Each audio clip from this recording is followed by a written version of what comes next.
Before we prepare the semen, there are a few prerequisites. The technician or the embryologist or the clinician, whosoever is preparing the semen, should have a fair idea of the husband's semen.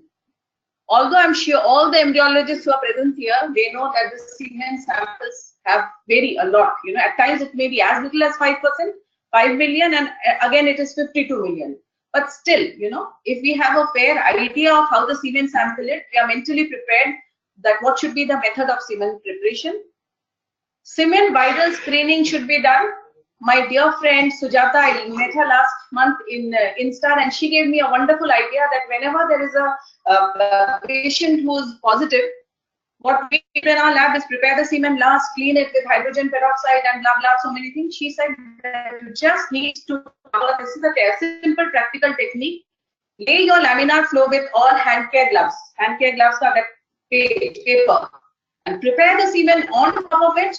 And once you're done, just wrap the entire thing and just. So I think this is such a simple but yet a very powerful practical aspect. Then aseptic technique should be maintained throughout. Extensive labeling and documentation, the name of the couple, the age, personal identification number of the clinic, period of abstinence, and time of collection. But ladies and gentlemen, here I would like to add that in this era of medical legalities and all, whenever there is a husband who's getting a semen sample from the home, please make sure that he gives it to in writing that the semen sample was collected in the house. There is no two thoughts about it. Semen for insemination, this is a repetition, whether it is IUI or IVF, must be prepared to remove the seminal plasma. Because once again, this seminal plasma contain a lot of decapacitation factors, and to select the healthier population of sperms. The four basic approaches are simple dilution and washing, sperm migration, this is either directly from the crude semen or from the washed pellet, selective washing procedure using density gradients, and the fourth one is the adherence method, which we do not do in our practical clinical patients. We do not do it because even after there are so many methods, we have two things in mind, the count and the motility, which we keep in mind when we are preparing the semen sample in the lab. And there are another group of workers who believe in the total motile sperm count, which they call it the TMSC. They say that the minimum recommended number of motile spermatozoa after preparation varies from 0.8 to 10, depending on the semen sample. To offer IUI as the first line of treatment, this TMSC or more should be more than 5 million is recommended. Then again, I would personally feel that the patient's psyche is also very important. If she has come to your clinic after having 3 or 4 failed IUIs, please don't waste your time doing further this thing. This will add to her psychological pressure, her pocket and everything. So in these group of patients, we should straight away take them to ART. And good sperm concentration. This morning, Dr. Mitra came from a conference in Udaipur, and he had one of the urologists speaking that if the motility is good and the count is less, still you can think. He's a urologist, you can go ahead with the IUI. Even the count is less, the motility. So one or the other factor balances each other. So good sperm concentration compensates for poor sperm morphology and vice versa. If there is a good morphology,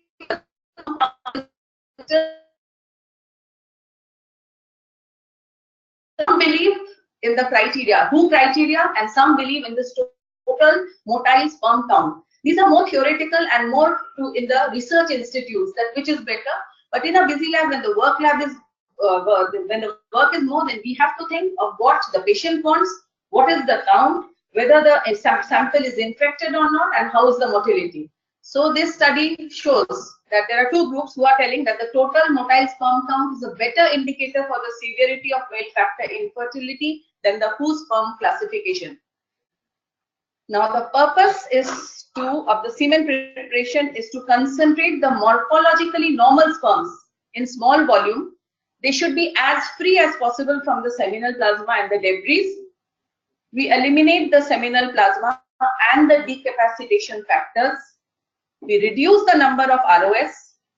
And the fourth point is that whenever we mix the semen with some salt solution, whether it is aspiration media or human tubal fluid and centrifuge, then we remove the decapacitation factors from the seminal plasma. Here, ladies and gentlemen, here I would like to mention one thing which I was taught in my clinical embryology days from my professor, is that the distance between the place where you are preparing the semen and the place where you are inseminating, be it IUI or insemination, that distance matters a lot, because we are preparing the semen in the morning at around 8 o'clock and the insemination is done in the evening, some 25 kilometers from the clinic, in the afternoon at 4. We will see that the sperms are very motile, they appear motile, but the pregnancy rates are low. This is because the capacitation factor which is present in the acrosome of the sperm head is gone.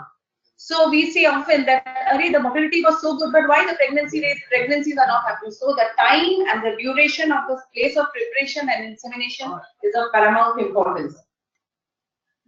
Now, at times we have a lot of viscoelasticity in the ejaculate, especially with men who smoke and obesity. So here the liquefaction, any liquefaction which takes more than 20 minutes after ejaculation, this is because of the prostate-derived serine proteinase.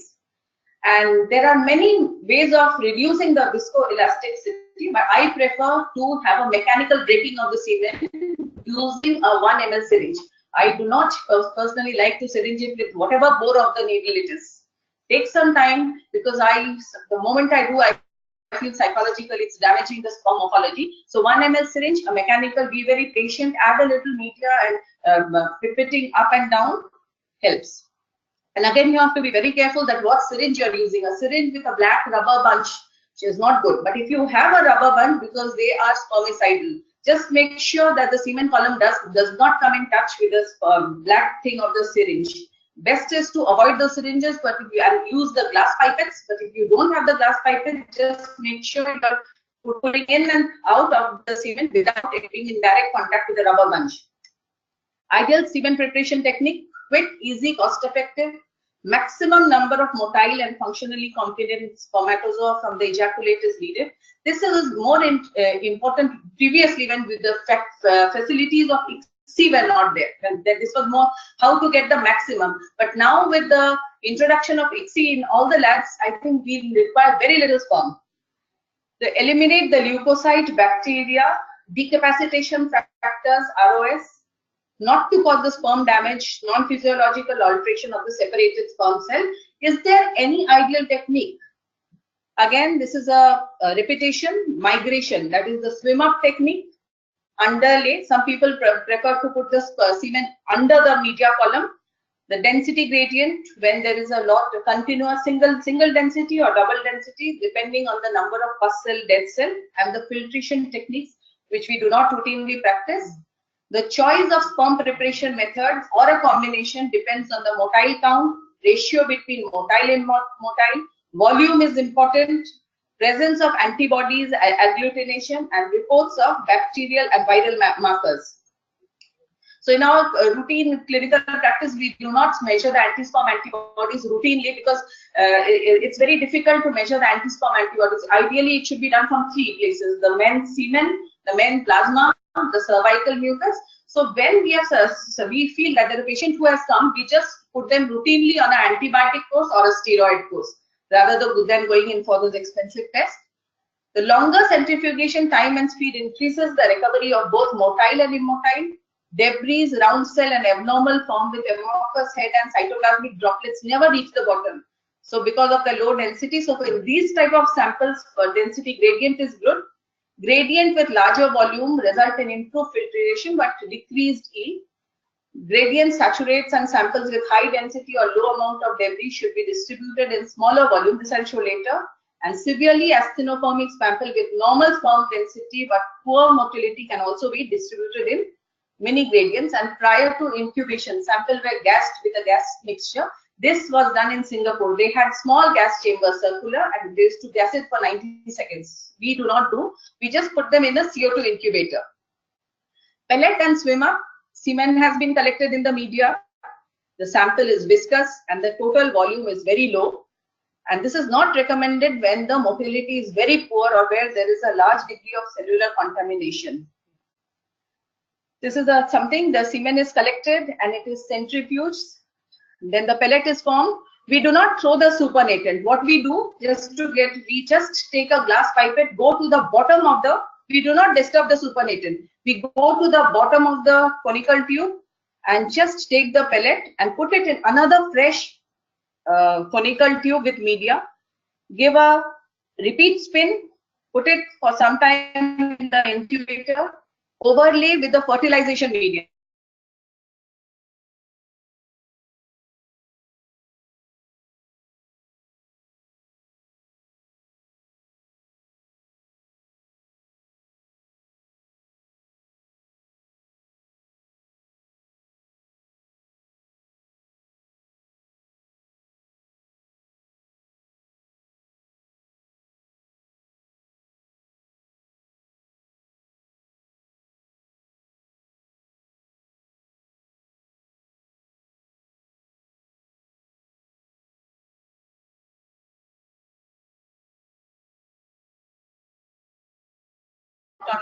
On this thing on steroid and antibiotic, and protect the sperm from the trauma of centrifugation, and this high proportional of functional sperm can be recovered from the gradients.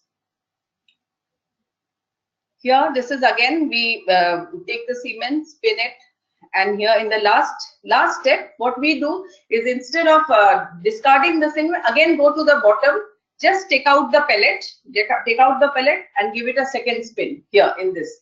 This is when there is a lot of pus cells present in this group.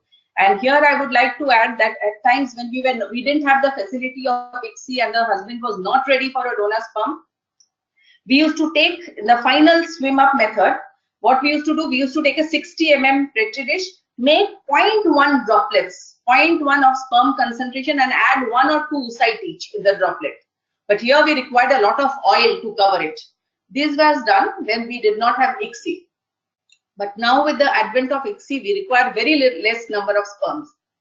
So we get usually clean fraction of highly motile spermatozoa. Spermatozoa from ejaculates to a very low sperm density, good yield. Leukocytes are eliminated to a large extent, and the production of good interphase. Here it is very important. We do not overlay the 40%. We do not overlay. First we take the 40%, go to the bottom of the test tube, and gradually in this way I think that the interface which we get between the 40% and the 80% is better, rather than putting in from the side of the test tube to there is a mixing up of interface. First take the 40 ml in the conical bottom, 40%, sorry, go to the bottom and gradually give the 80%. So the interface is better. But in very poor sperm count, we do a single gradient also, 50%, straight away 50% of the thing. Tips and tricks, please do not follow this slide. I will just explain to you. At times when we have a semen sample with a very large volume, 5 ml volume, but the motility and the count is low. What we do, we aliquot, we distribute each ml in 5 test tubes, 1 ml each, and then we give it a spin along with media and collect all the pellets. So here we have a better recovery when we have 5, or when the motility is good and the sperm count is less. Then what we can do is we take a 60 mm petri dish, fill it up with the semen sample which we have, gently from the side we add the media side, and it covers the entire thing, and after 45 minutes we see that on all the good sperms, whatever there is there in this has swum up because the surface area has increased, so it swims up. So what do we do when the volume is low? Collect directly in the collection contaminator with 3 ml media. High viscosity after breaking the semen, collection directly in the collection contaminator. The time allowed for the swim up should be adjusted according to, that is very important. Otherwise the dead cells also start flowing, and the immotile also, the ones who are not morphologically good also start coming up. So the percentage of abnormal sperm that will appear in the media increases with time. So prolonged swim up, just don't prepare it, leave it and forget it and do the IUI or insemination after 3 hours. No, you have to be aware. There should be a separate embryologist in the lab. Then it becomes easier, because every person, the same person doing everything, the pickup and the scanning of the oocyte and the semen preparation. We used to do that, but now we have, initial days we used to do that, but now there is the young girl, she is an MSc, she is doing the embryology part of it. And this is again the petri dish thing. The semen is kept when the count is low, motility is good. Then a 60 mm petri dish, the semen sample is covering the whole petri dish. Gradually from the side, we layer it with media. Just from the top, we take the media and give it a spin. And here we get the good yield. Either you take it for ICSI if it is very, very low, and if you see that it's quite good, then inseminate it with IVF. The success or applicability of a sperm washing media can be considered in terms of either the absolute or relative yield of motile spermatozoa that one obtains at the end of the technique. Now, the latest thing is the DNA integrity or the DNA fragmentation. A lot of studies are going on. When I did my master's way back in 1998, my professor, Prof. Young, he was doing a study to show that azoospermic men with Y chromosome microdeletion, whether their offspring, whether there is a vertical transmission, or when they have male children, whether they also are affected or not. But I have no idea. I think my colleagues, scientist colleagues, maybe they will throw some light on it, that what it is with this. So at the end of the day, I would still say when there is a male infertility patient comes and they are flexible, so counseling is very, very important, because semen donation is something which gives you the best results. There is no two ways about it. So the counseling, and if you can convince the patient, they have, depending on how long they have been married, so this is the most important thing. Thank you everyone for patient hearing.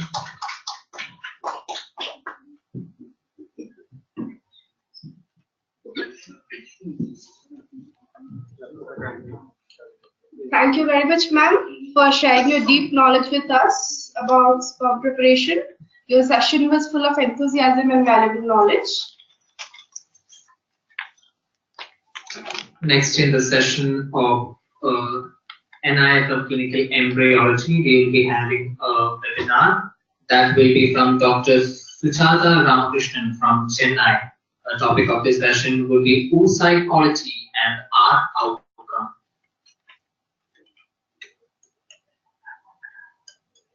Ma'am, can you hear us? Are we audible?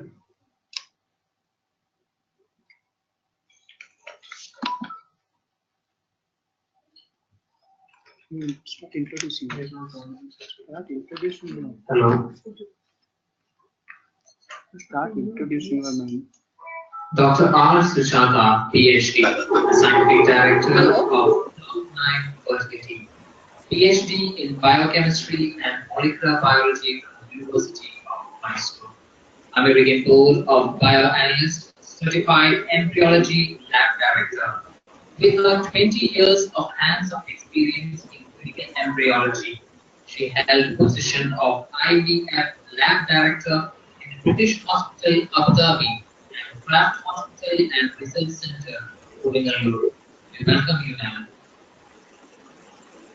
Thank you very much. Can you hear me? Yes, ma'am. Am I on? Okay. Yes, ma'am. Good evening. Happy to be here among all of you this evening. Thanks to Dr. Aditya and team. Now, my topic is oocyte quality and ART outcome. Can you see my slides? Yes, ma'am. Okay. Yes, ma'am. We can see you, ma'am. Okay. So the topic is oocyte quality and ART outcome.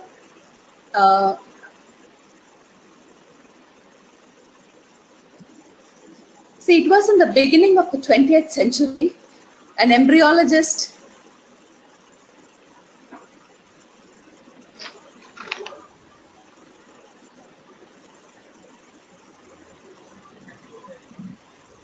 Ma'am, you can go ahead with your presentation. Okay.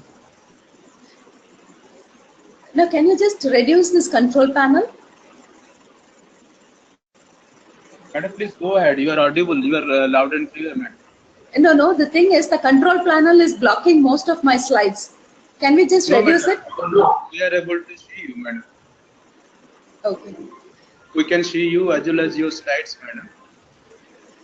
Okay. It was in the beginning of the 20th century, an embryologist, E.B.Wilson, he proposed that the increasingly emerging biological principle, where the development of the embryo is largely dependent on the process by which oocyte is generated.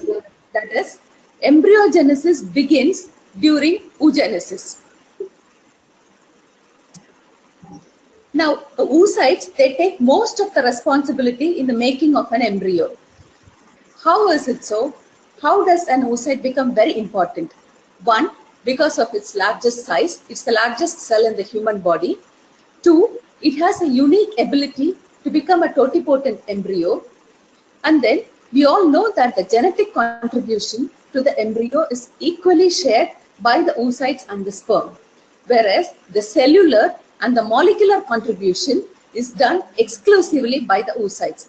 So the oocytes actually play a great role in ART outcome. Now, to define the outline for today's presentation, we would be looking at the quality. How do we assess the quality of oocytes in terms of maturity of oocytes? And when I talk about maturity, I would be talking about the meiotic maturity, that is the nuclear maturity, and the cytoplasmic as well as the molecular maturity. Then the morphological parameters which are involved in the oocyte assessment, like appearance of cumulus cells, the cytoplasmic and extracytoplasmic features.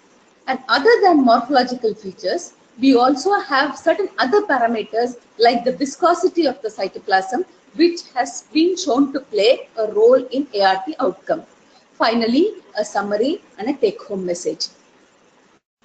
Now, let us start with the maturity of oocytes. We know that when we do follicular aspiration, we get the oocyte cumulus complex, and then the oocytes can be of 3 stages. When you see a germinal vesicle like the one you see here in the first picture, then the oocyte is immature. It is in the prophase 1 stage. If the germinal vesicle breakdown happens, then before the polar body is extruded, that stage is called the metaphase 1 stage. Again, the oocyte is immature. And after that, the polar body is extruded and it becomes a metaphase 2 stage. And this is the stage when the fertilization can take place. Now, we are all aware of this, all these 3 stages. But there is another in-between stage, which is called the telophase. This is the stage between the metaphase 1 and metaphase 2. What happens is, you can see the polar body here. The meiotic spindle is inside the ooplasm here. But still, there is a connection between the meiotic spindle and the polar body. So this actually, at this particular stage, it's not a fully mature oocyte. And usually takes 75 to 90 minutes for the meiotic spindle to get completely separated from the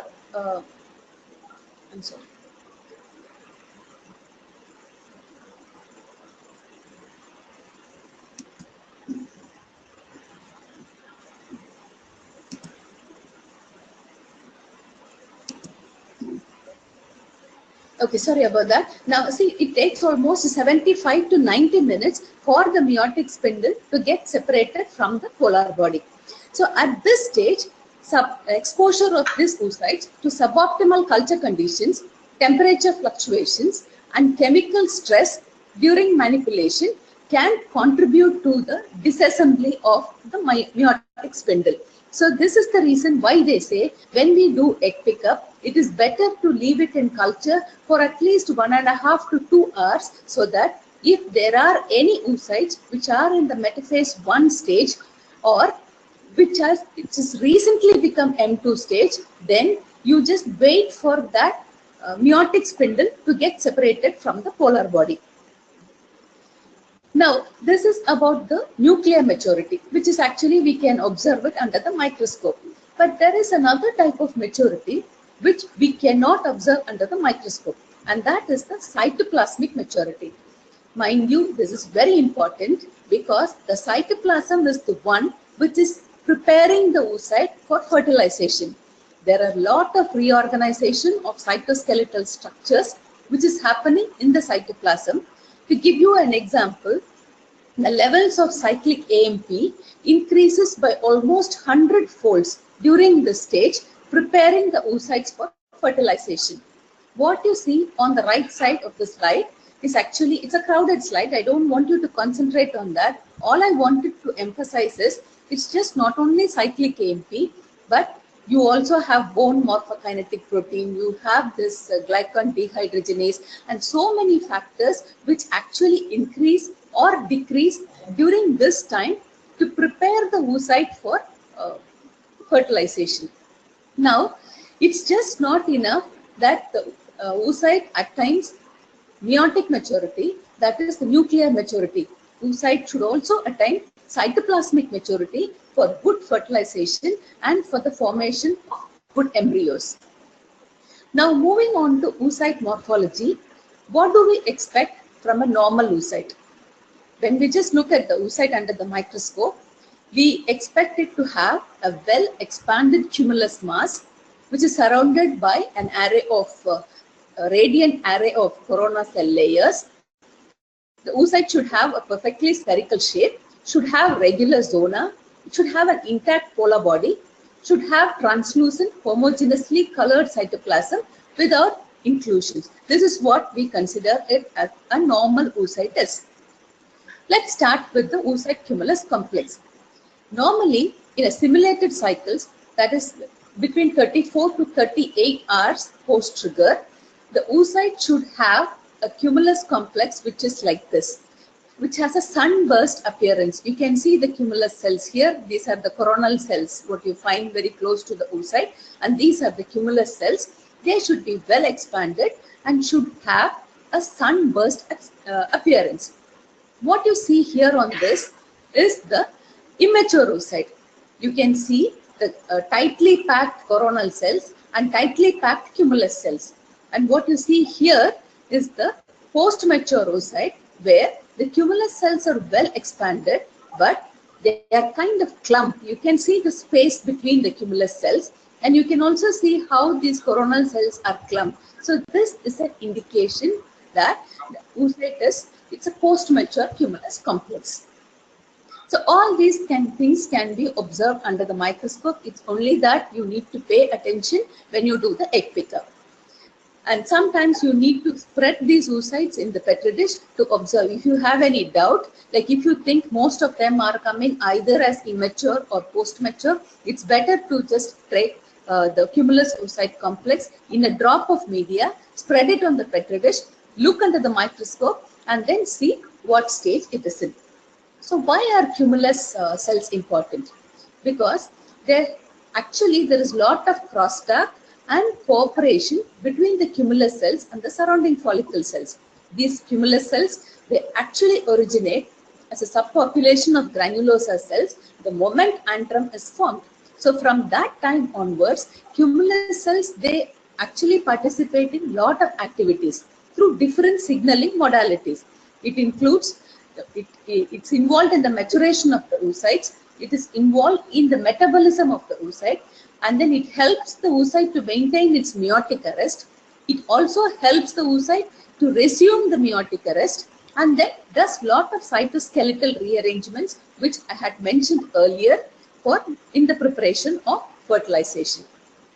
So what does the alpha Escherichia consensus document say about the importance of or the relevance of cumulus cells? They say there is little evidence to support a correlation between the appearance of cumulus oocyte complex and the embryo's developmental competence. But still, evidence is emerging now because people are establishing the fact that there is a bidirectional communication between the oocyte and the cumulus complexes, and which is very much helpful for making the oocyte competent to become a good embryo to result in a live birth. Hence, the alpha Escherichia consensus document recommends that we just document the quality of the cumulus oocyte complex. A score of 1 should be given for good cumulus oocyte complex, and so on, like according to the manual. Now moving on to the oocyte size and shape. The normal size of an oocyte is somewhere around 120 microns. But then this can vary, and a minor change in the size of the oocyte is not actually relevant to its outcome. It is not related to the fertilization or developmental quality at the cleavage stage of development. In the picture, you can see this is a normal oocyte here. And what you see here is a slightly smaller oocyte, but these kind of minor variations do not have an effect on the outcome. However, when you find something like this, a giant oocyte, which is actually twice the volume of a normal oocyte, then that is definitely an abnormality. See, an oocyte before meiosis is actually diploid in state. It has two sets of chromosomes. And when meiosis happens, one set of chromosome is thrown out in the polar body. But whereas in the giant oocyte, instead of diploid, it is actually tetraploid. That means it has 4 sets of chromosomes. So even after meiosis, what happens is one set of chromosome is thrown out in the form of polar body, but still it has the remaining sets of chromosomes.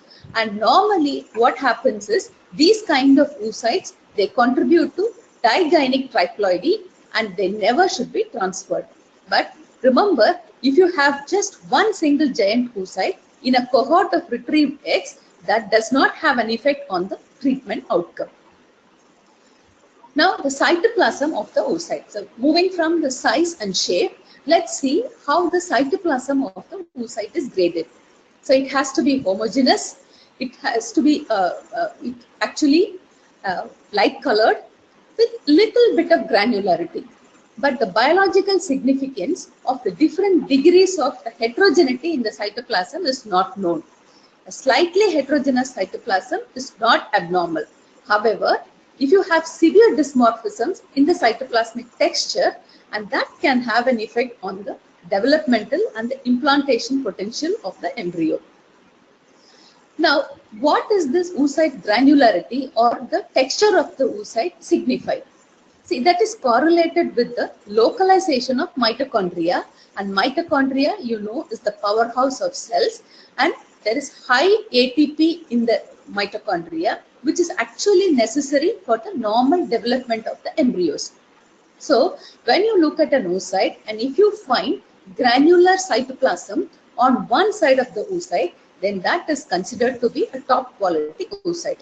Whereas, if the oocyte completely lacks granularity, if it looks too smooth, then you have to watch that oocyte. Generally, that particular oocyte may not result in a good quality embryo or a blastocyst.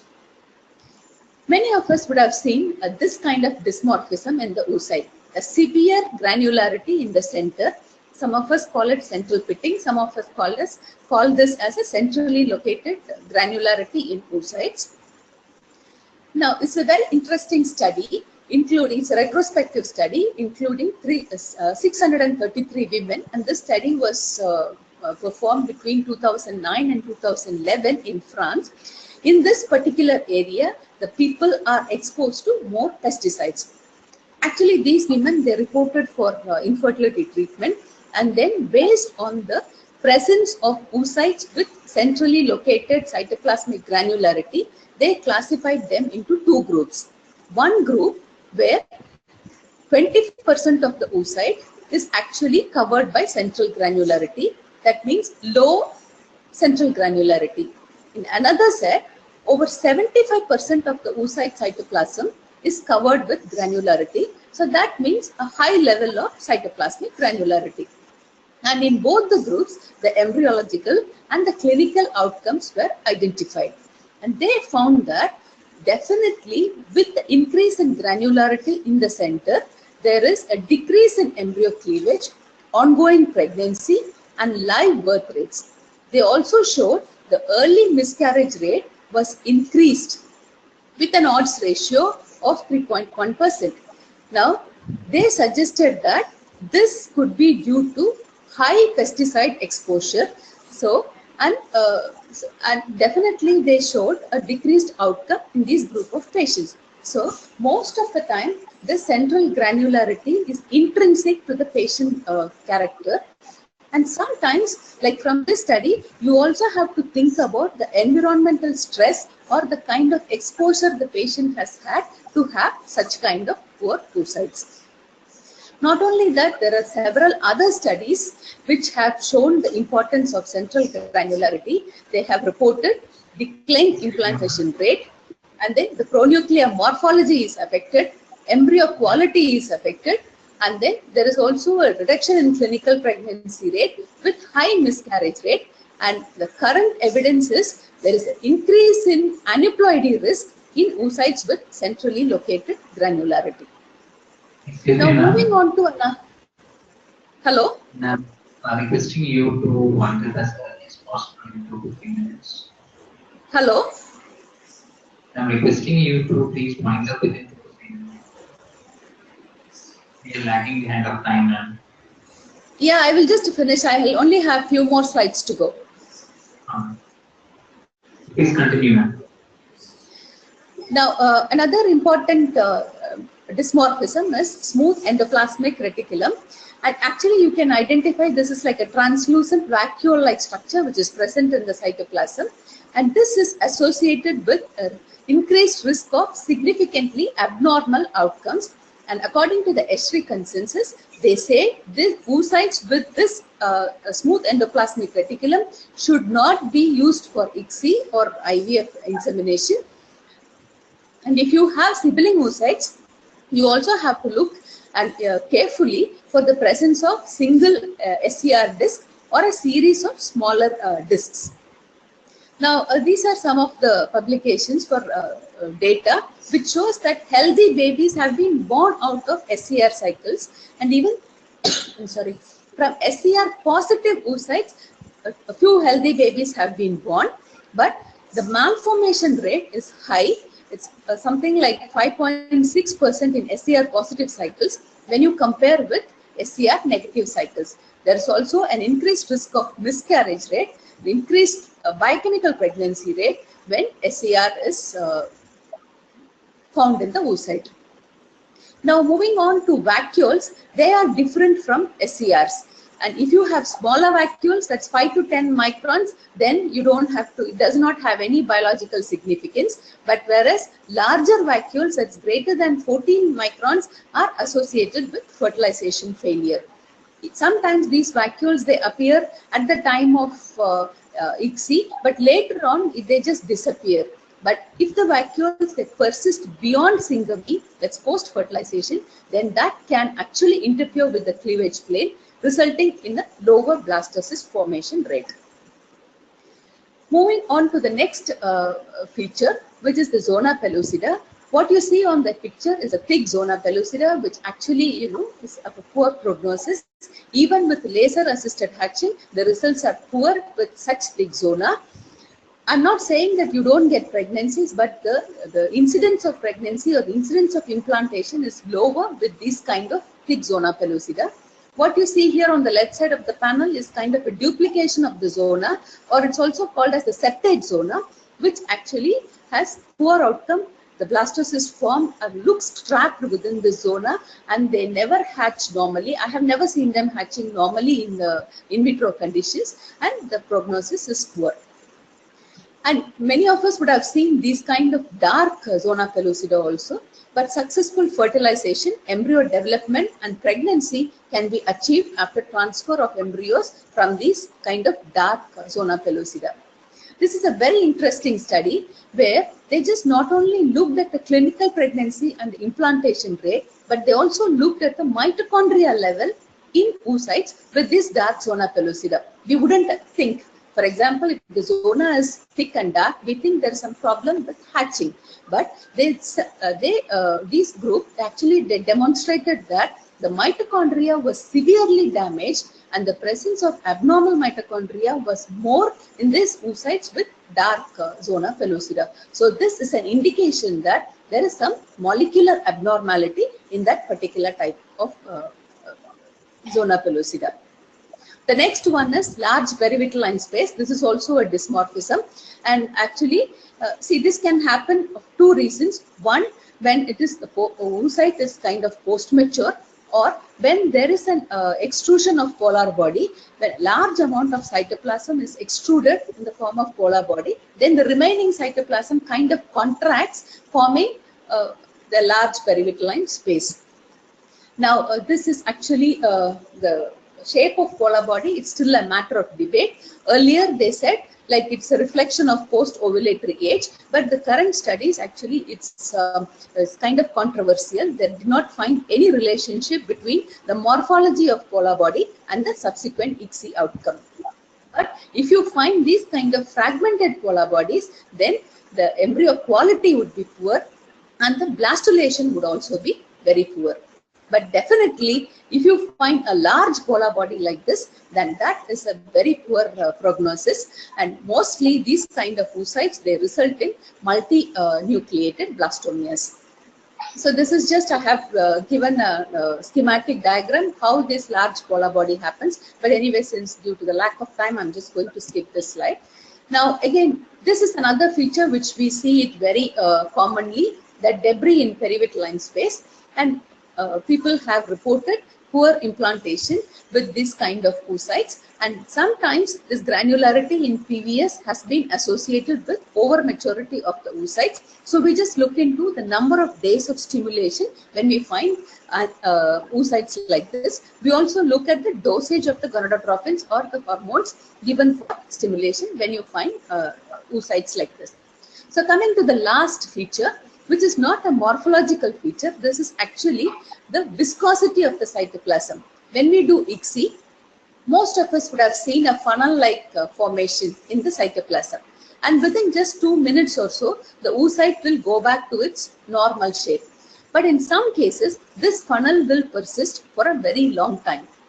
This shows that there is some abnormality with the viscosity of the ooplasm.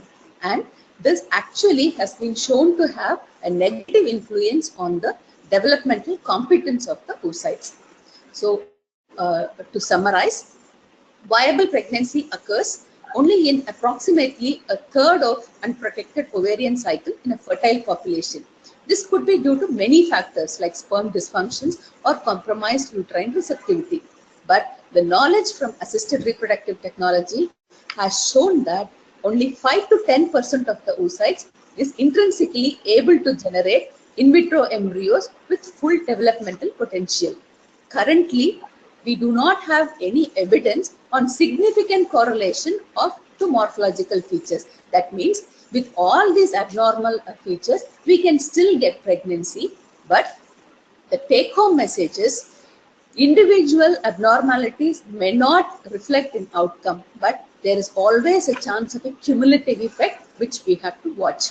This actually, looking at the morphological features, would help us to either select or in the deselection of embryos.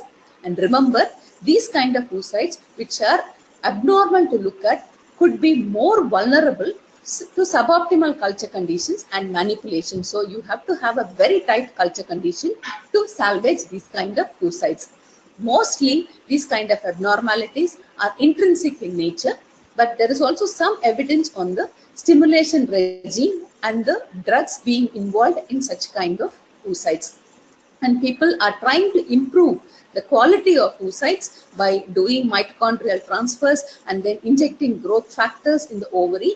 But the evidence for all these procedures are very weak currently.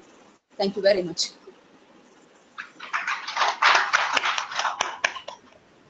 Thank you so much, ma'am, for your words of wisdom. We are so thankful to have you here through webinar for topic oocyte quality and art outcome. Thank you so much, ma'am.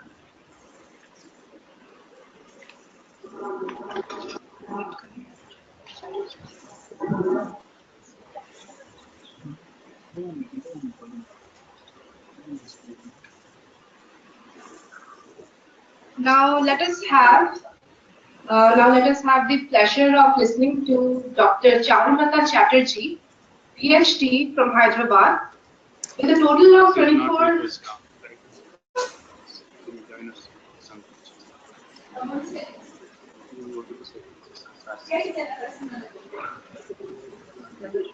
As we have Dr. Charumata Chatterjee not online through webinar, we will move to our next session.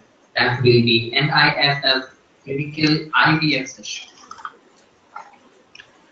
In this session, we will be having our first speaker for the session, that is Dr. Kokila Das from Bhubaneswar. The topic of this session will be evaluation prior to IVF. Dr. Kopila Das, DGO, DNP, FICMCH, Fellowship in Art.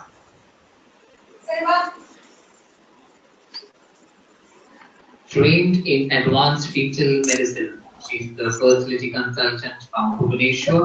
She is also the co-founder of KR Fertility IVF Center and Embryoedu IVF Training Center. Keen interest in IVF and fetal medicine, laparoscopy of high-risk pregnancy, medicine of.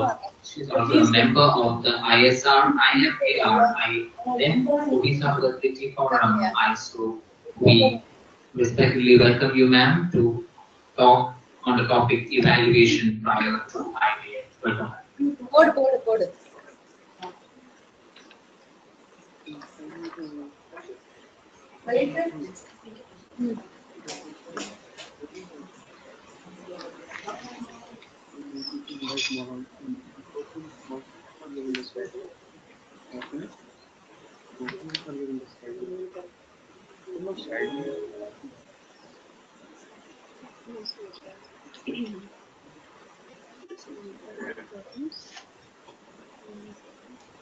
It will take some time.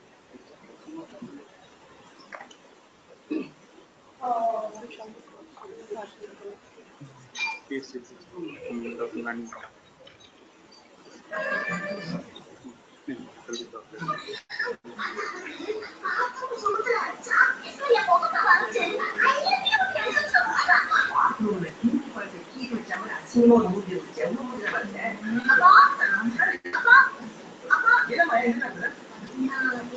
Ladies and gentlemen, due to some technical issues, Dr. Kopila Das won't be able to do a presentation right now. We will be going into our next presenter for the day as Dr. Bani Kumar Mitra, DGO, DNP, FRO Service. He is the Scientific Director, Surgery Center of Examination of MRS Medical College, Kolkata. Trained under Deputy Professor B.N. Chakraborty. Specialty interest is to formulate mind-loop cost-relation protocols, endoscopy, and EOH patients, mouse traveling and music. For the wrestling, so we welcome you to this session on the topic unexplained infertility and the observance.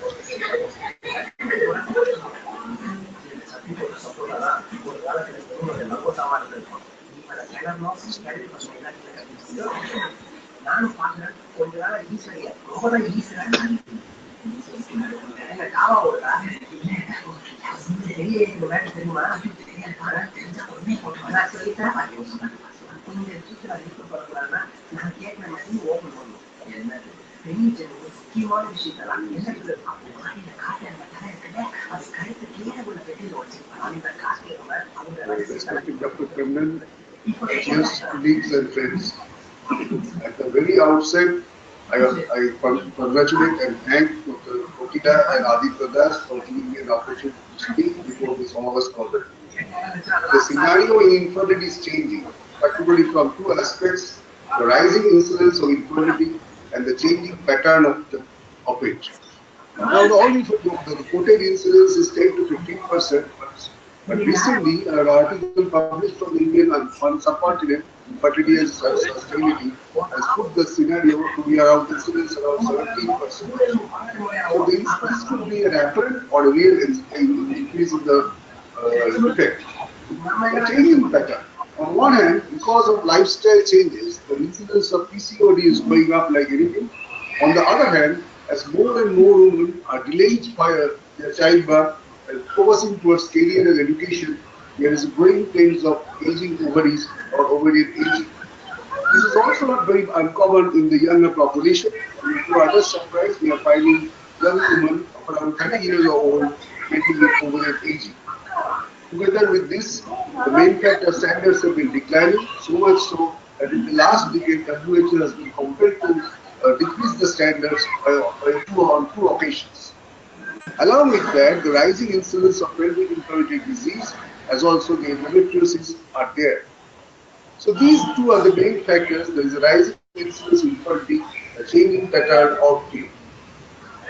Well, as you know, basically the causes can be divided into female 30%, male 30%, combined 10%, and unexplained 25%.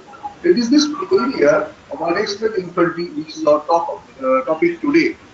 And there is more than one is there that meets the eye.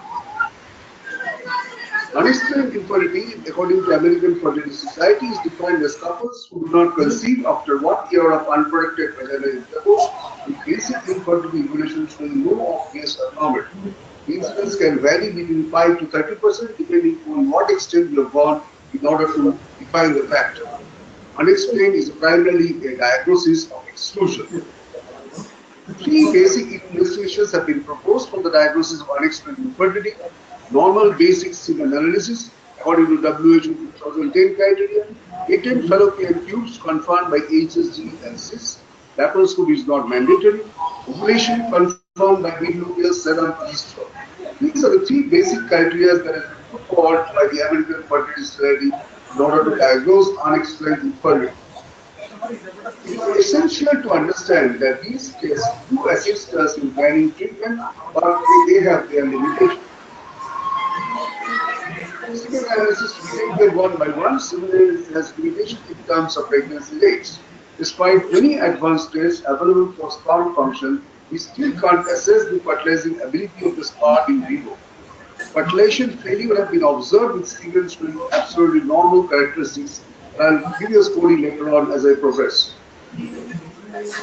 Secondly, a normal day 21 progesterone does not confirm whether the follicle has ovulated or stayed unruptured. There is nucleus unruptured follicle, which occurs in up to 15-20% of cases, more in cases of stimulated cycles than in unstimulated. Whether the oocyte had the capacity to get fertilized or implanted or not. A normal-looking patent tube in HSD does not rule out peritubal and intratubal adhesions, unfavorable tube-ovarian relationships, functional tubal patency, there is bidirectional movement, tube and familial condition, and pelvic environment. All are crucial in ovum pickup and safe passage to the uterine cavity. As you can see from these 4 slides, in all the cases the tubes are patent, but there are definitely evidence that they are not normal. The other 2 points which in this discussion is ovarian reserve testing. As we said to you earlier on, that as more and women are delaying the childbirth, there is an increased incidence of ovarian aging.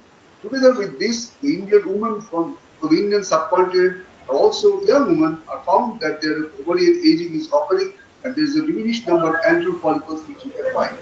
So there is a question of doing an ovarian reserve testing, that is basal FSH on day 2, 3, AMH or antrum follicle count. And the last 2 taken together gives the best result. Coming to the role of hysteroscopy and laparoscopy, especially in minimal or mild endometriosis, optimal view and tube-ovarian relationship, and peritubal abrasions. The role of laparoscopy nowadays has changed from merely a diagnostic tool to a role of 3: diagnostic, corrective, and planning the strategy of treatment later on. Laparoscopy is best to know where to know the pelvic pathology, but when to do with unexplained infertility is subject to debate. In one study with 30 women with unexplained infertility, laparoscopy showed distinct pelvic pathology in 11 women, that is 37%, and hysteroscopy showed intrauterine lesions in 2 women. The commonest pelvic pathology detected was adhesions, followed by minimal to mild endometriosis. Laparoscopy was not only diagnostic, but also therapeutic in a significant number of cases. And that is exactly the point that I was telling. So this is just to show a picture of laparoscopy I had done, only to our utter surprise to find that in the case of so much progressing endometriosis with lost pelvic adhesions, which we could not diagnose, or in which even unexplained infertility in the laparoscopy. The treatment basically depends on the duration of infertility, couple's age, previous history, financial capacity of the couple, and of course available resources. The management options depend, as I said, on age of woman, duration of infertility, couples' preferences, and healthcare setting.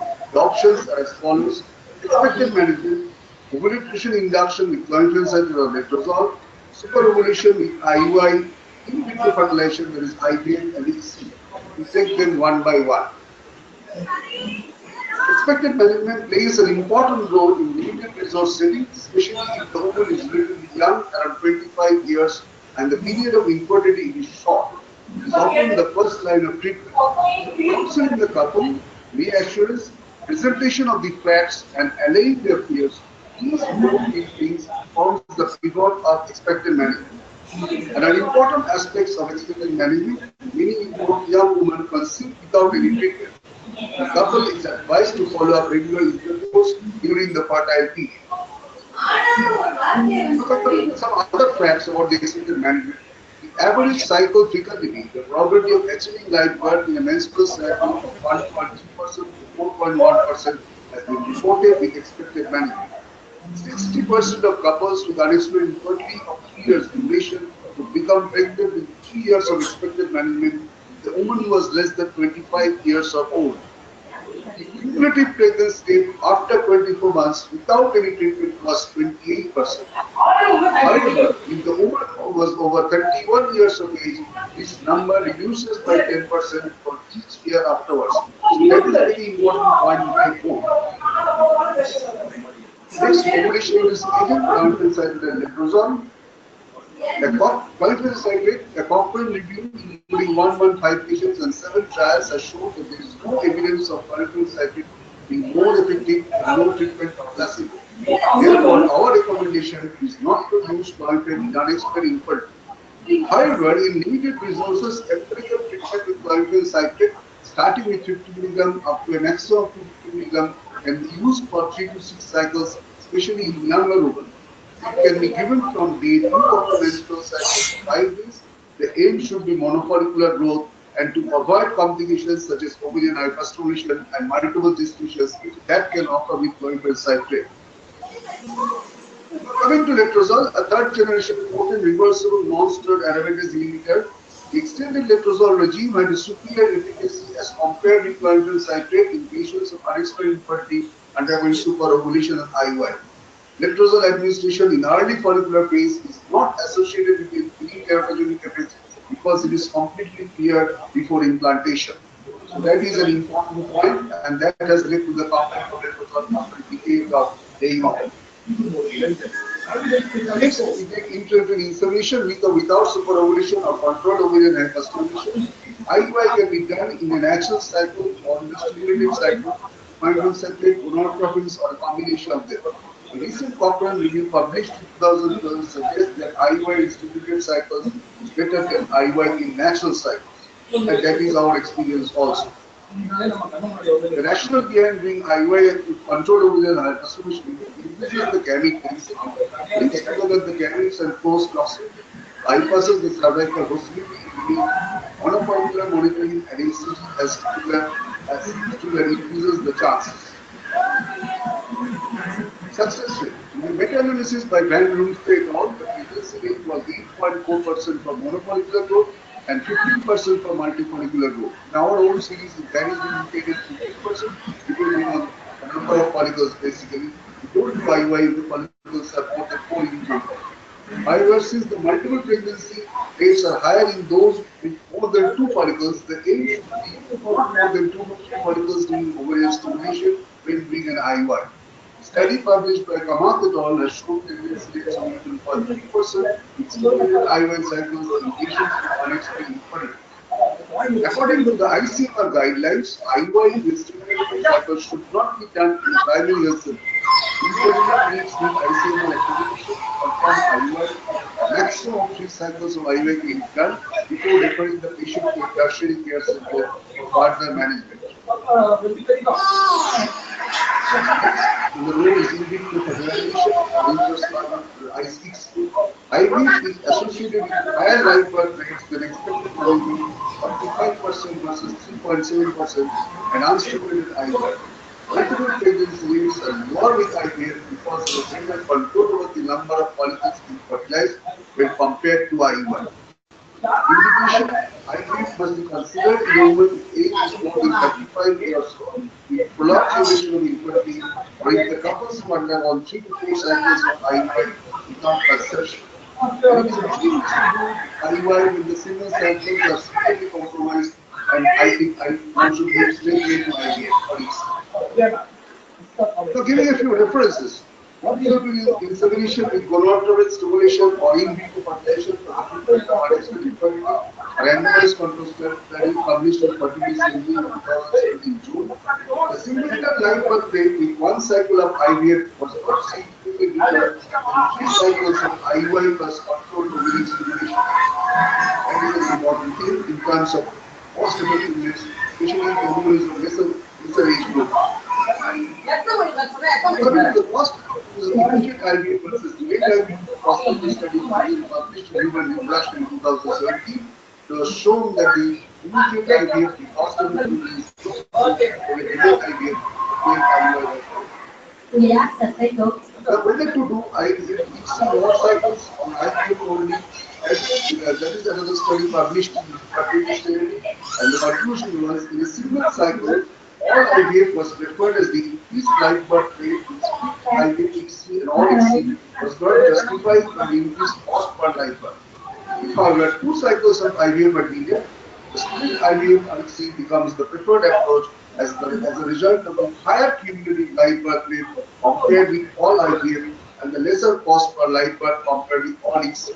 There has been a growing trend to do XC instead of IVF in all cycles in some centers, but that should be taken with precaution and with caution because XC has also its own inherent risks. There are some nice guidelines on this thing. Note that the physicians are still varied in their approach. An online survey of specialists appeared on the first line management of options for unexplained infertility. There was wide variation in opinion regarding general consensus regarding the management of these couples. This survey confirms the ongoing clinical uncertainty among fertility specialists in managing couples with unexplained infertility. That is just to focus to before expected management, when to shift to IUI or when to move to IVF to ET. So IVF not only gives a chance of pregnancy, but also opens up the Pandora's box, giving answers to a lot of unanswered questions. That is, even in a young woman, we find that the number of follicles is less. How was the quality of follicles? But how many of them was fertilized? What was the embryos left? And how can the embryos implant at all or not? Raising the question of embryo receptivity. So here we come. This opens up a new horizon, and the second part of the talk, unexplained infertility and beyond.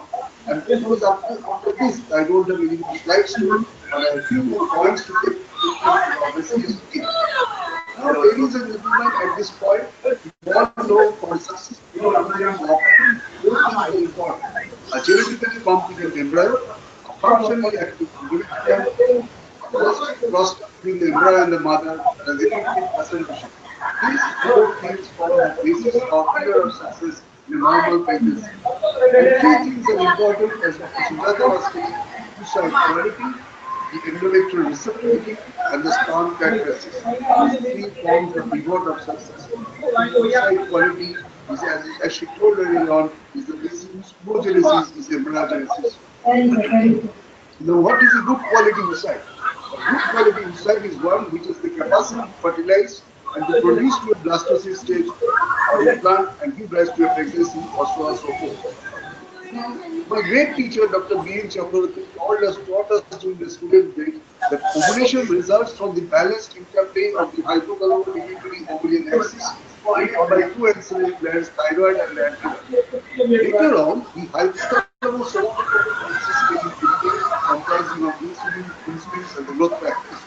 And these two are the extraordinary factors which regulate oocyte quality or oocyte development. But recently, more focus has been focused on the intra-ovarian factors, the follicular nutrient or the follicular diamonds, the perifollicular blood supply that is very important.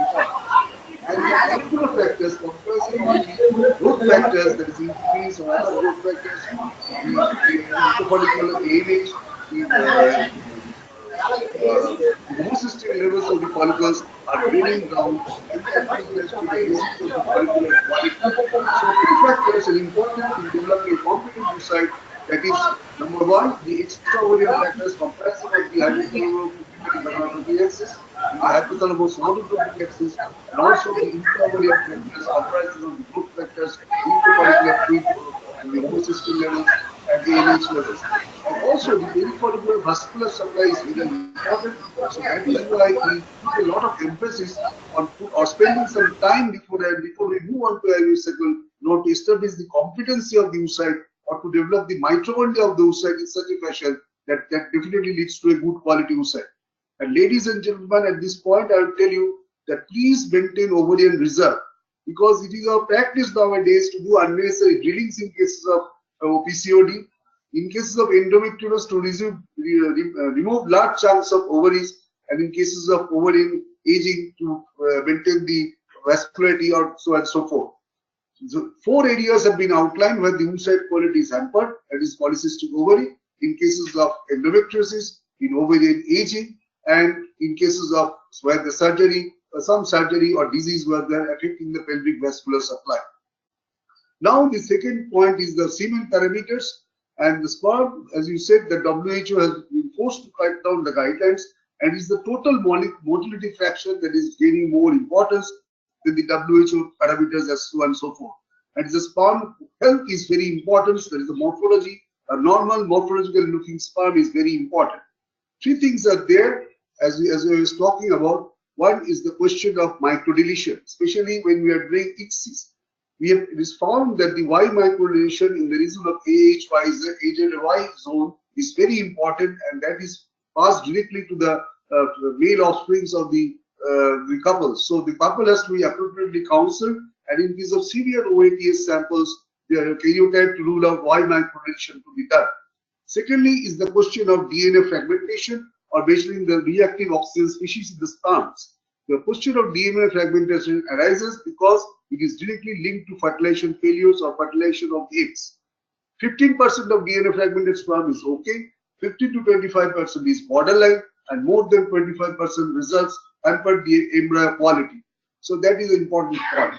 Thirdly is another question, that is the non-genetic damage which is done to the aged sperm, especially that is the epigenetic concentrations of the sperm which are coming more and more in line to light. Now lastly we move on to the third point, that is the endometrium receptivity. Wilcox et al. Did a classical study in 1989 where they showed that the implantation that occurred between day 9 or earlier the implantation results in the progression of pregnancy to more than 6 weeks or beyond. The pregnancies that implanted later, that is day 10 or 11, there is a higher trend of miscarriage. Why is that? That is because of this period of time coincides with the window of implantation. Window of implantation is a narrow period which occurs between 6 to 8 days of LH surge or after ovulation, and that is very crucial to for implantation. Why is it there so? Because that is the time when the physiological expressions of the endometrial proteins, namely the integrins, takes place, and that makes the endometrium physiologically competent. Also, the pinopods are developing at that point of time, and pinopods are projections of the apical lumens of the endometrium, where the oocytes gets attached, and as you all know, oocyte gets attached, implanted, and penetration occurs. There are 3 steps of implantation. So that is very important. So this has given rise to 2 forms of luteal phase defect. One was the glacial luteal phase defect or anatomical luteal phase defect described way back in 1980s by Noyes et al., where the endometrium lacked 2 days than what it should be on that particular menstrual cycle, and that was the classical luteal phase defect. But along with that, with the development of the microarray techniques, the endometrial growth factors or proteins are coming into play, and this has led to the second luteal phase defect, which is called the physiological luteal phase defect, where the endometrium is anatomically competent but genetically incompetent to receive the embryos because of the lack of the endometrial proteins, namely the integrins, matrix metabolism, HOX10, and so on and so forth.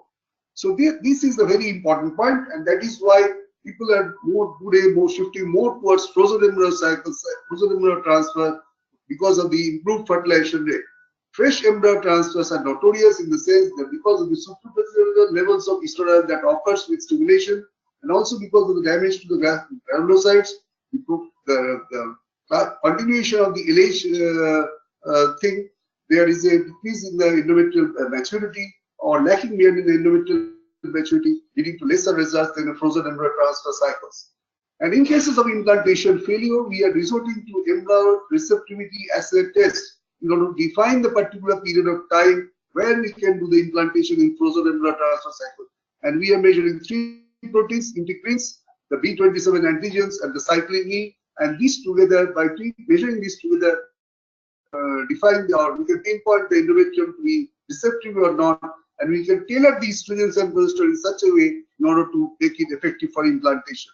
So, in summary, ladies and gentlemen, there is a change in the scenario of infertility, and unexpected infertility remains there in about 30% of cases, depending on extent which you have gone to find the unexpected infertility. Basically, there are 4 forms of treatment.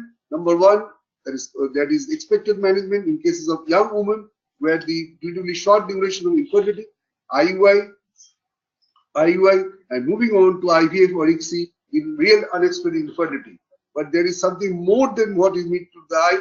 There is the oocyte quality, the seminal standards, and the endometrial receptivity. Thank you very much indeed.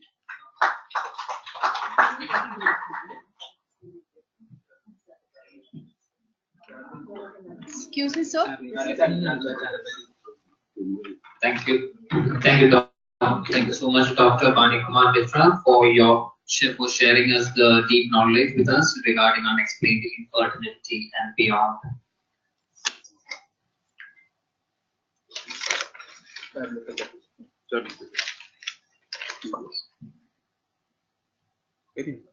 Now let us have the pleasure of listening to Dr. Charulata Chatterjee from Hyderabad.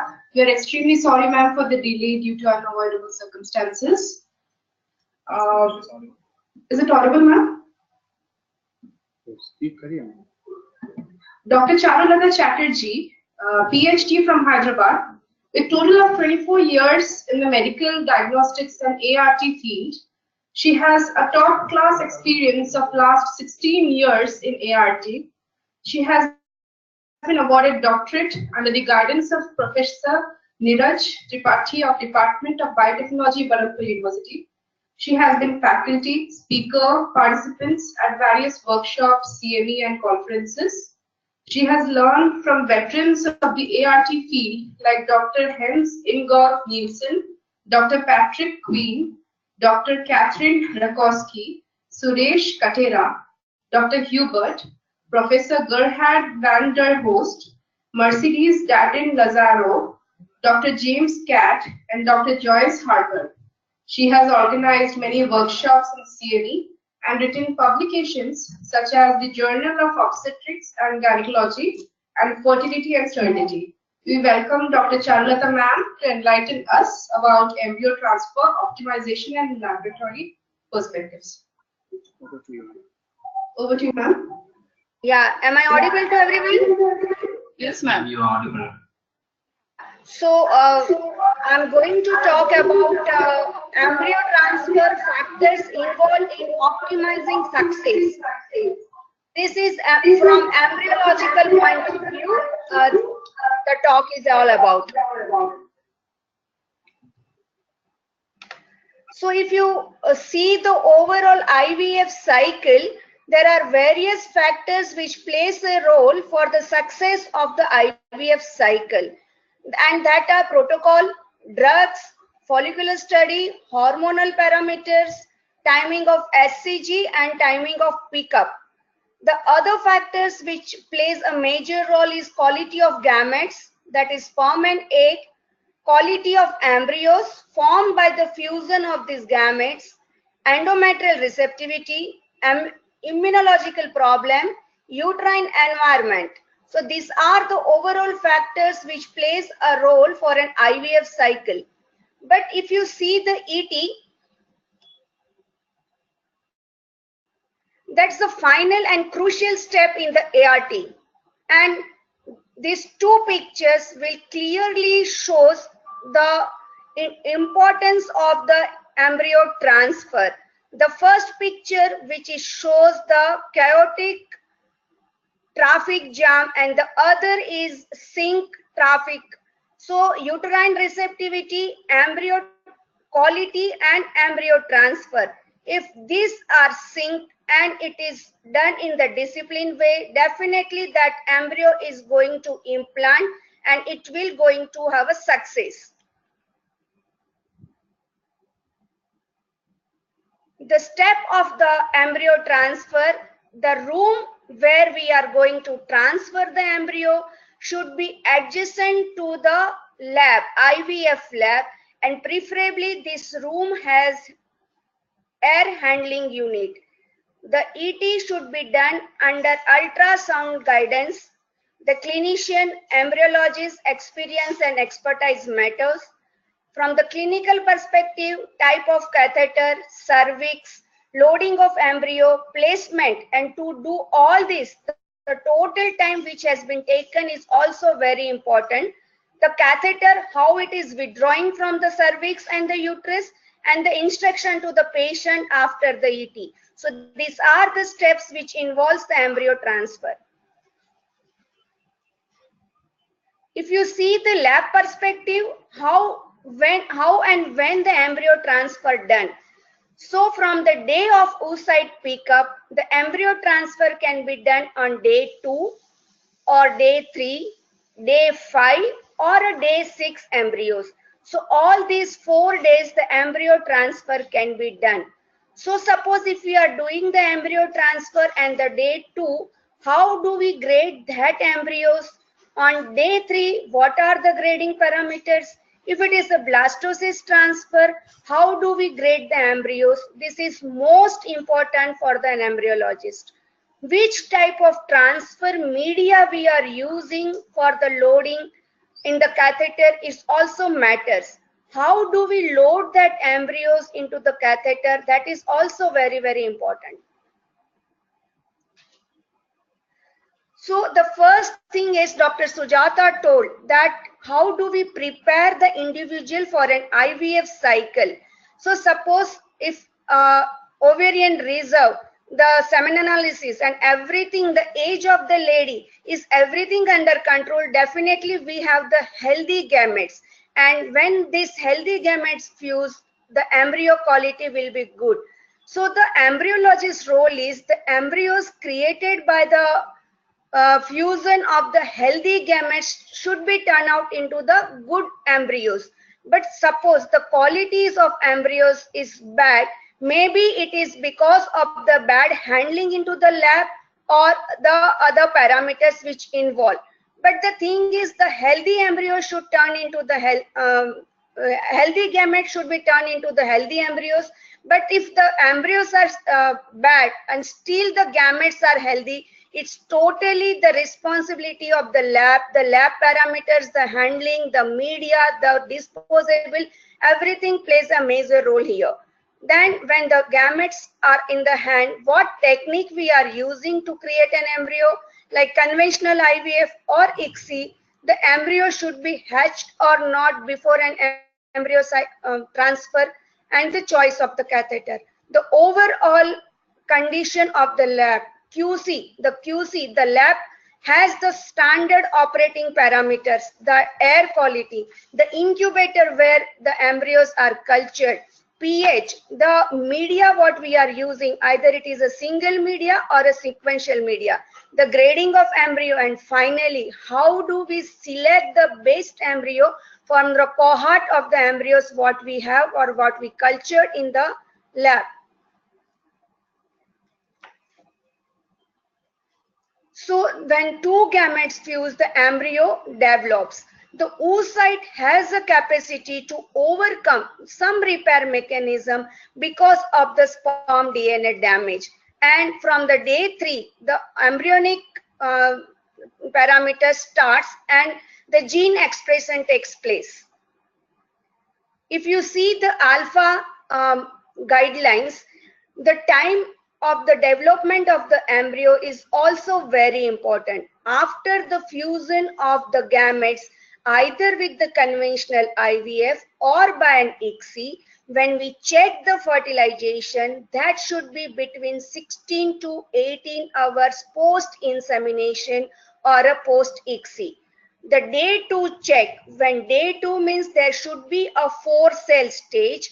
the embryo should develop to 4-cell stage within 44 hours plus or minus 1 hour post insemination. The 68 hours for day 3, the 92 hours for day 4, and 116 hours for day 5.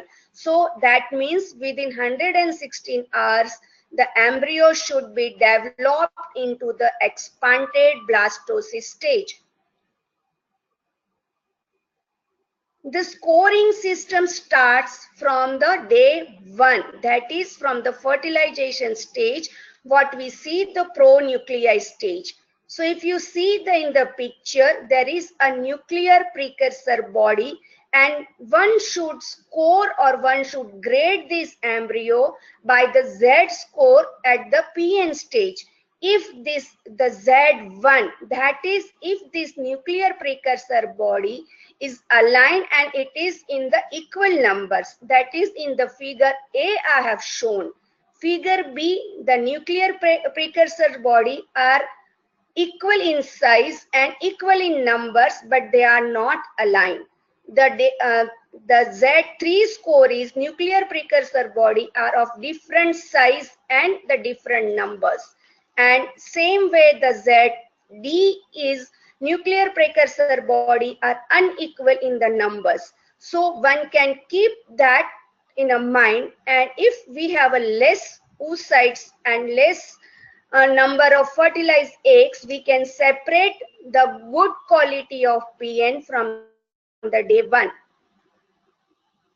When we are grading at 4-cell stage, the basic grading is done on the fragmentation, the blastomere size, the cytoplasmic features, and the even of the cell size and the multinucleation. Day 3 also is being graded, that whether the blastomeres are equal in size and no cytoplasmic fragments, that is labeled as grade 1 embryo. If these embryos are blastomeres are equal in size but minor, that is 10 to 20% cytoplasmic fragments is observed, we gave grade 2.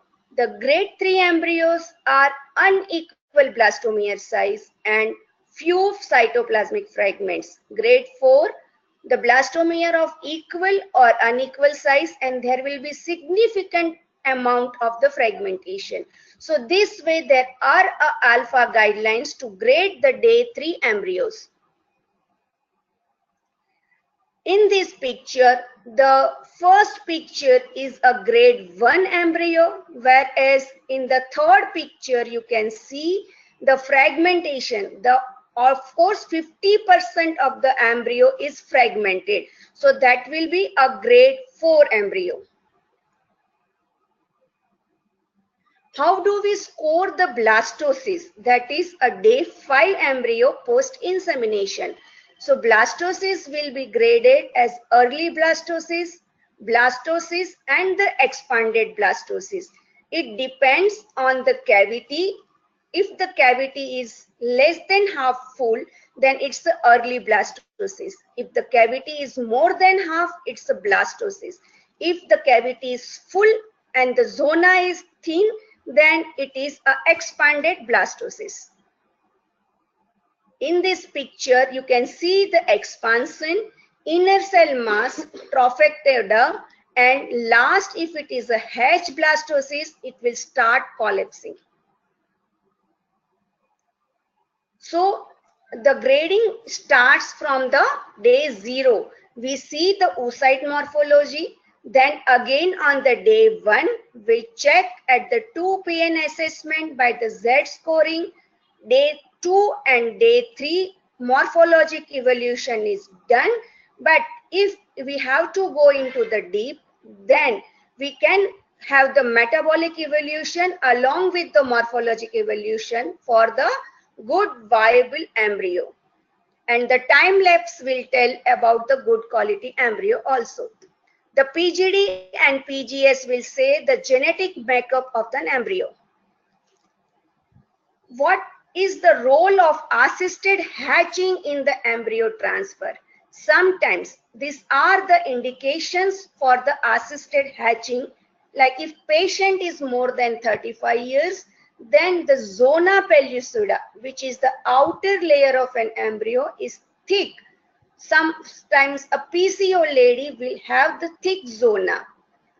If we are having the frozen thawed embryo transfer, during the cryopreservation, it may happen that zona get hardened. If the patient have a repeated history of IVF failures, implantation failure, then the zona is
so the volume of media matters here.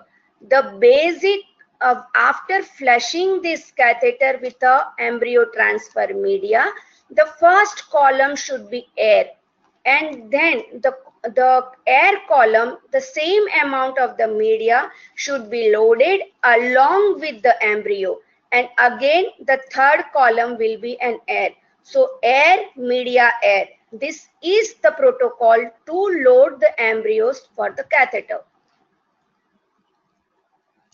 If we are transferring the day 5 embryo, that is blastocyst transfer, so set, that is single embryo transfer, is preferred to avoid the multiple pregnancy. If we are culturing the embryo till day 5, that means the embryo which has the capacity, which has the viability to go till day 5, and then we have a selection that which embryo to be selected and the transfer. So if we are transferring the blastocyst as per the ICMR guidelines, the one blastocyst is preferred. At the most we can transfer the 2 blastocysts, and if we are transferring the day 3 embryos, then maximum we should transfer the 3 embryos to avoid the multiple pregnancy. What kind of transfer media is preferred? Generally, the media in which we culture the embryo is transferred. But if the lady has a history of implantation failure or even a history of repeated pregnancy loss, in that case, the special media called embryo glue is preferred. This enriched media develop the sticky matrix in the uterus, which has a capacity to stick the embryo at the uterine cavity, so which helps the embryo for the better implantation. That's why if we see that lady has an implantation failure or a pregnancy loss, embryo glue is a preferred media.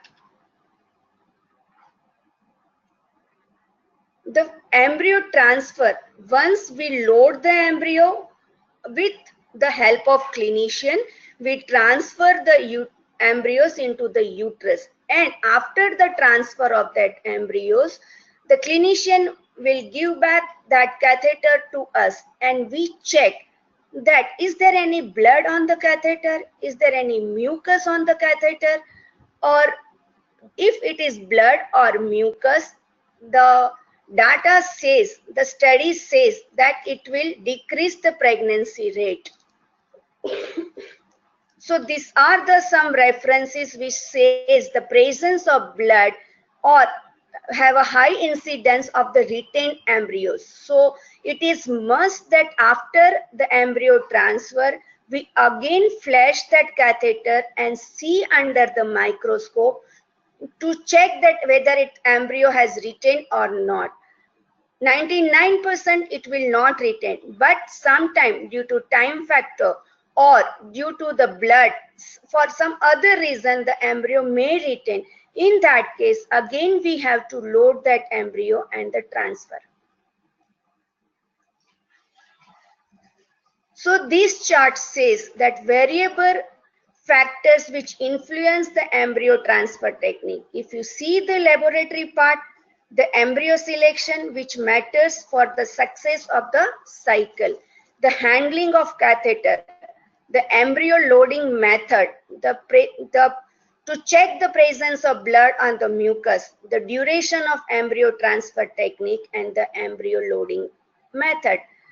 As long as the clinician part is concerned, the preparation of endometrium which matters, the uterine contraction, the fluid dynamics, the way of catheter insertion, and the placement of the catheter tip in the uterus. These are the clinical part which plays a major role for the success of implantation. So from the lab perspective, grading of embryo, embryo selection, assisted hatching, ET embryo transfer media, loading in catheter, and check for any embryos. And it is suggested that we should do the mock ET if we find that there is a problem for the embryo transfer for the lady, then the mock ET or the trial ET is preferred. So IVF is like an orchestra. If it is everything is synchronized, definitely it is going to have a success.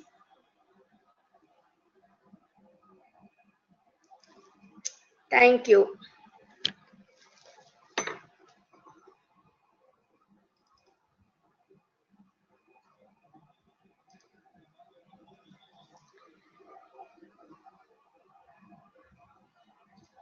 Any questions?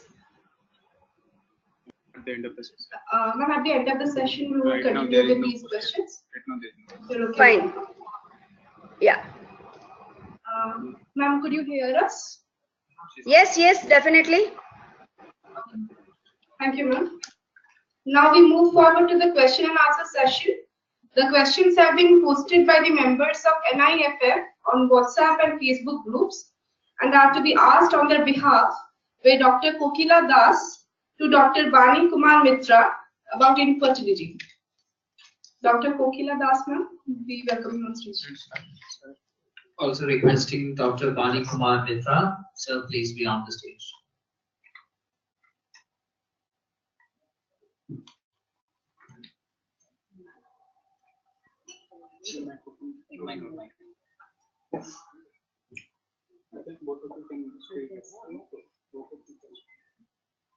Hello? Hello? Hello? Hello? Hello. Dear friends, I'm so glad that due to link failure, whatever the reasons may be, we could give much more time to our speakers and we could hear speakers through the webinar, and we have a well-learned and more experienced doctors, Dr. Vani Mitra, Dr. Konkan Mitra, Dr. Charulata, and Dr. Sujata, who has joined us through webinar, and not to forget Dr. Archana Tandon. So I'm so glad to have sir on the dais, and we would like to clear some of the doubts, and we have had some queries through Facebook as well as the New India Fertility Forum. So I am representing them, and as well I have some of my own queries too. So with a short period of time, I would like to ask very few questions, sir, because you're having a very huge practice and you've been coming across a lot of scenarios where you lot of problems arise and how to deal with this. So we'd really like to know some of the questions. So my first question is, sir, that we are preparing a group of people in an IVF batch. So we expect that all of them would have their periods on a particular date so that we could take them in a batch. And we are waiting for an embryologist, or it's according to the embryologist, the dates are fixed. So what if one patient has a premenstrual spotting much before or on day and still continues to have premenstrual spotting, whereas the other patients have had their normal flow? So in this situation, how would you go about it? Whether the patient has to be out of the batch, or the patient stimulation has to be continued, or what is the best option? What is the best thing we could do here? Because the one patient will be out of the batch, and for one particular person, I cannot arrange an embryologist later. So how I want to know, how do you go about with this such kind of patients? Check three, don't put it out of the batch. Check three things. Do an E2 LH estimation as well as check the endometrial thickness. If E2 is more, LH is more, then give 1 shot or 2 shots of antagonist injections and continue with your stimulation process. If E2 is more, LH is less, and the endometrium is more thickened, then you start giving letrozole along with gonadotropins for stimulation. That would give you an excellent result. So it still would like to take the patient into the batch and stimulate her? Yes. If the hormone profiles are normal, we would still take her out of the batch and stimulate her and take her to the batch and do the pickup. What if she still persistently continues to bleed up till the 10th day until the pickup? Because we did have a situation like this where the patient continued to bleed and reached up to the day of day 10th or 12th day when we're planning for a pickup. So how would you go about this stuff? Well, if your follicular development is good and if your E2 level is on the higher rising side, despite she's spotting or bleeding, you just carry on with this